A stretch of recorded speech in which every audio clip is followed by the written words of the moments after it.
जब इस देश का प्रधानमंत्री अपने सांसदों से, अपने पार्टी के जिम्मेदार लोगों से ये कहता हो कि जिस देश के पहले प्रधानमंत्री की जो कारगुजारियाँ थी उसे वो जनता के सामने रखें, उन्हें बताएं कि नेहरू ने जो है गलत किया था, उनके फैसले ठीक नहीं थे, उनके फैसले इस देश के लिए घातक साबित हुए। तो ये तो मैंने खुद भी देखा है, मतलब आज से इमरजेंसी 75 में लगी थी, उस समय जो है ये वाक़या मैंने खुद देखा है गया जी में, कि कैसे एक सिनेमा हॉल पर एक तरह से धावा बोलकर पुलिस ने है लोगों को पकड़ पकड़ के नसबंदी के लिए भेज दिया कि भारत, चीन, रसिया एक साथ खड़ा होगा, और वहाँ से जब ये मैसेज जाएगा तो सारी दुनिया को तो मैसेज जाएगा ही है। लेकिन कांग्रेस जो चीन को लेकर जो है इतनी आक्रामक रही है, राहुल गांधी जो चीन को लेकर जो है लगातार जो है बीजेपी पे, प्राइम मिनिस्टर मोदी पे अटैक करते रहे हैं, तब वहाँ भी जो है एक तरह से वो राहुल गांधी और कांग्रेस जो है मुँह की खाते दिखेंगे। नमस्कार, मैं हूँ श्रवण गुप्ता और आप देख रहे हैं भारत एक्स फैक्टर। 2-3 दिन पहले मैंने एक वीडियो बनाया था जिसमें बताया था कि कैसे बीजेपी ने जो है कांग्रेस को लेकर अपनी रणनीति बदल दी है, और अब इस रणनीति के तहत कांग्रेस पर जो बीजेपी के हमले हैं उसे वो जो है नेक्स्ट लेवल, आप कह सकते हैं लेवल 2 पर ले जाने का फैसला किया है। और इसका सबूत दिखा 1-2 दिन पहले जब प्राइम मिनिस्टर नरेंद्र मोदी ने संसदीय दल की बैठक में जो सांसद हैं,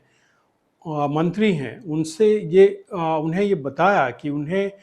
नेहरू के बारे में, जो प्राइम मिनिस्टर थे भारत के पहले प्राइम मिनिस्टर पंडित जवाहरलाल नेहरू, उनके बारे में लोगों तक ये बात पहुंचानी चाहिए थी कि कैसे जो है सिंधु वाटर ट्रीटी जो था, सिंधु को लेकर जो समझौता हुआ था पाकिस्तान से, उसमें कैसे जो है नेहरू ने जो है भारत के हितों की अनदेखी की थी, किसानों के हितों की अनदेखी की थी, भारत के किसानों के हितों की, और कैसे 80% पानी जो है पाकिस्तान को देने का फैसला किया था, और कैसे फिर बाद में उन्हें ये एहसास हुआ था कि उनका जो ये फैसला था वो गलत था, क्योंकि पाकिस्तान अपनी हरकतों से बाज नहीं आया था, और बाद में ये रियलाइज़ हुआ था नेहरू को, और उन्होंने जो है ये बात मानी थी। तो प्राइम मिनिस्टर मोदी ने अपने सांसदों को, अपने पार्टी के जो अधिकारी हैं, जो मंत्री हैं, उन्हें ये कहा है कि आप इस बात को लेकर जो है जनता के पास जाइए, जनता को बताइए कि कैसे नेहरू ने जो है इस देश के हितों की अनदेखी की, उनके खिलाफ गए, कैसे किसानों के खिलाफ गए।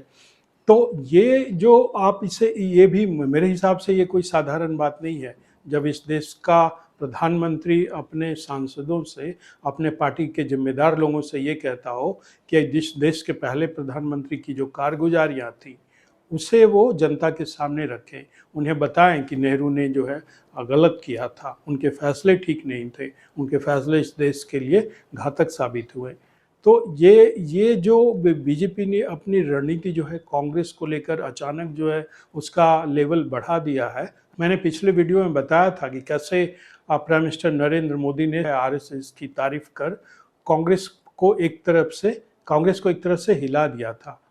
और यही नहीं, बीजेपी कैसे जो है कांग्रेस पर हमले करती जा रही है, और कैसे वो इतिहास से खोज खोज कर चीज़ें निकाल रही है। नेहरू के अलावा जैसे लोकसभा में अभी जो है केंद्रीय गृह राज्य मंत्री जो है नित्यानंद राय, उन्होंने बताया लोकसभा को कि 1975 में जब इमरजेंसी लगी थी तो उस समय कैसे जो है कांग्रेस ने इमरजेंसी के समय 1 करोड़ से ज़्यादा लोगों का जो है बंध्याकरण किया था, मतलब उनका ऑपरेशन किया था। और इसमें जो है जिनकी शादी नहीं हुई थी वैसे लोग भी थे, और जिनकी शादी हो गई थी वैसे लोग भी थे। और ये इतने का टारगेट नहीं था उस समय इमरजेंसी में लोगों का बंध्याकरण करने का, उनका ऑपरेशन करने का, लेकिन कांग्रेस ने जो है टारगेट से ज़्यादा जाकर 1 करोड़ से ज़्यादा लोगों का बंध्याकरण किया। तो ऐसे आंकड़े लोकसभा में देकर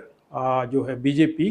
कांग्रेस को चारों तरफ से घेरने की कोशिश कर रही है। इमरजेंसी का जिक्र जो है अब वो कभी नहीं छोड़ती बीजेपी। हर तीसरे चौथे महीने संसद में जब भी जो चर्चा होती है, जब भी राहुल गांधी और प्राइम मिनिस्टर मोदी की बात होती है, तो उसमें कहीं ना कहीं जो है इमरजेंसी का जिक्र आता है। जब भी अमित शाह बात करते हैं, कांग्रेस पर हमले करते हैं, तो इमरजेंसी का जिक्र आता है।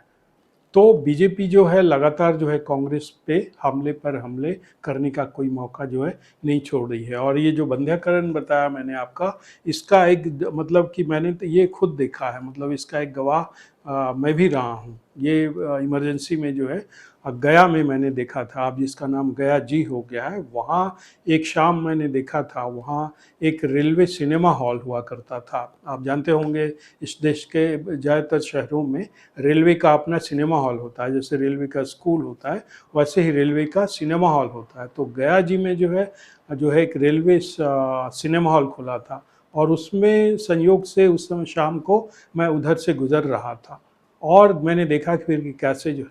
अफरा तफरी मच गई। सिनेमा हॉल के जितने भी गेट थे वहाँ पर उसके दरवाजे पर पुलिस खड़ी हो गई, और अंदर से जितने भी लोग जो निकले फिर उनको पकड़ के ले जाया गया, और उनकी जो है नसबंदी कर दी गई, बंध्याकरण कर दिया गया, जिसे तब जो है नसबंदी कहा जाता था। उनकी नसबंदी कर गई। तो ये तो मैंने खुद भी देखा है, मतलब आज से इमरजेंसी 75 में लगी थी, उस समय जो है ये वाक़या मैंने खुद देखा है गया जी में, कि कैसे एक सिनेमा हॉल पर एक तरह से धावा बोलकर पुलिस ने है लोगों को पकड़ पकड़ के नसबंदी के लिए भेज दिया। तो उसी का जिक्र जो है फिर जो है बीजेपी के जो केंद्रीय गृह राज्य मंत्री हैं नित्यानंद राय, उन्होंने लोकसभा में किया। चीन के मोर्चे पर भी जो है हम आगे बढ़ने को अब आगे बढ़ते हुए दिख रहे हैं। उसमें भी कांग्रेस की जो धार, जिस तरह से राहुल गांधी अटैक करते थे प्राइम मिनिस्टर मोदी पर, वो धार भी अब भोथरी दिखती पड़ रही है। क्योंकि इसी महीने के आखिर में जब प्राइम मिनिस्टर एससीओ की समिट में भाग लेने चाइना जाएंगे, तो उस समय भी ये दिखेगा। चीन के प्रेसिडेंट से तो मिलेंगे ही मोदी, लेकिन हो सकता है कि पुतिन से भी उनकी मुलाकात हो। तो ये तस्वीर जब आएगी दुनिया के सामने कि भारत, चीन, रसिया एक साथ खड़ा होगा, और वहाँ से जब ये मैसेज जाएगा तो सारी दुनिया को तो मैसेज जाएगा ही है। लेकिन कांग्रेस जो चीन को लेकर जो है इतनी आक्रामक रही है, राहुल गांधी जो चीन को लेकर जो है लगातार जो है बीजेपी पे, प्राइम मिनिस्टर मोदी पे अटैक करते रहे हैं, तब वहाँ भी जो है एक तरह से वो राहुल गांधी और कांग्रेस जो है मुँह की खाते दिखेंगे। अब वोट चोरी का लेकर जितने भी राहुल गांधी ने जो है बढ़ चढ़ कर, उछल कूद कर जो है आरोप लगाए, वो सारे के सारे एक एक कर ध्वस्त होते दिख रहे हैं। और हो सकता है 22 तारीख को जब एसआईआर पर सुप्रीम कोर्ट कुछ बताए, तो हो सकता है कि वो